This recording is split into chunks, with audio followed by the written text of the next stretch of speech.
Well, boys and girls, we're going to read Ruthie and the Not So Teeny Tiny Lie.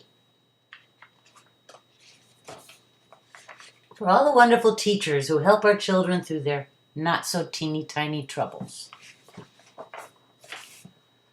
Ruthie loved tiny things.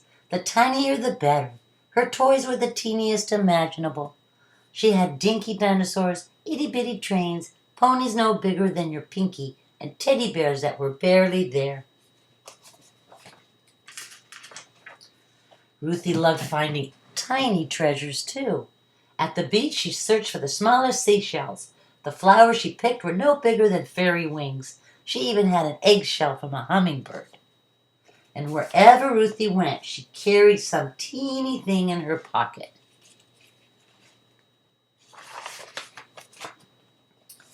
One day at school recess, after jump rope and swings, Ruthie took a turn on the twirling bar. When she landed, she saw something in the grass. It was a little box with a teensy window and an even tinier button on top. She couldn't believe her luck. It was a teeny tiny camera. Ruthie looked through its little window. Then she pressed the button on top to take a picture. Click, just like a real camera. This was absolutely the best thing Ruthie had ever found, and it was hers. Click, click. She tried it out every which way. Say cheese, clouds. Click. Say cheese, little bug. Click. Say cheese, school. Click. Say cheese, Martin. Click. But Martin didn't say cheese. Martin said, Hey, that's my camera. Ruthie was startled. No, it's not. It's mine. Give it to me, said Martin. It's mine. No, it's not. Is too. No, it's not, shouted Ruthie, and she raced back to class. What's going on? Asked Mrs. Olson. Ruthie's got my camera, cried Martin. I got it for my birthday and I dropped it on the playground. But Ruthie wanted that teeny tiny camera in the worst way. It's mine, she yelled. I got it for my birthday. Well, that wasn't true at all. Not one teeny tiny bit. Mrs. Olson looked at Martin. She looked at Ruthie. Goodness, this is a problem, she said. The camera can't belong to both of you. I'll keep it safe in my desk drawer for now. Let's talk about it again tomorrow. Ruthie's stomach flip-flopped all the rest of the day.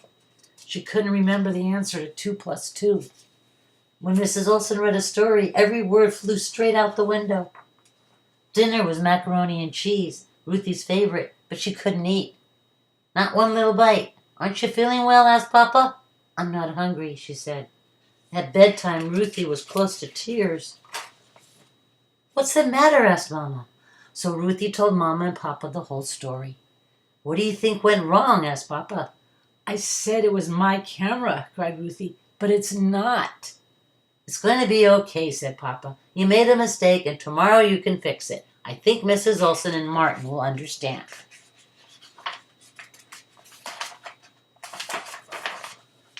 But the next morning, Ruthie could barely eat.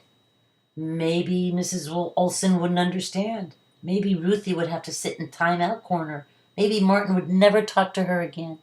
Maybe no one would ever talk to her again, not one teeny weeny word.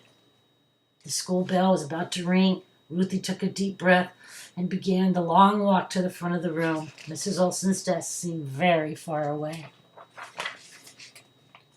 Good morning, Ruthie, said Mrs. Olson. I have something to tell you, said Ruthie in a very small voice. The camera isn't mine. I didn't get it for my birthday. I found it on the playground.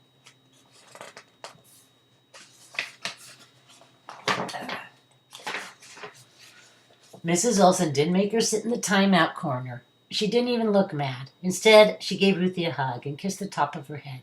Thank you for telling the truth, said Mrs. Olson. That took a lot of courage. I'm very sorry, Martin, said Ruthie. It's okay, said Martin. All at once, Ruthie's stomach stopped flip-flopping. She even skipped a little on the way back to her desk. She got the right answer to 3 plus 7 in math. After lunch, Mrs. Olson read the funniest story Ruthie had ever heard.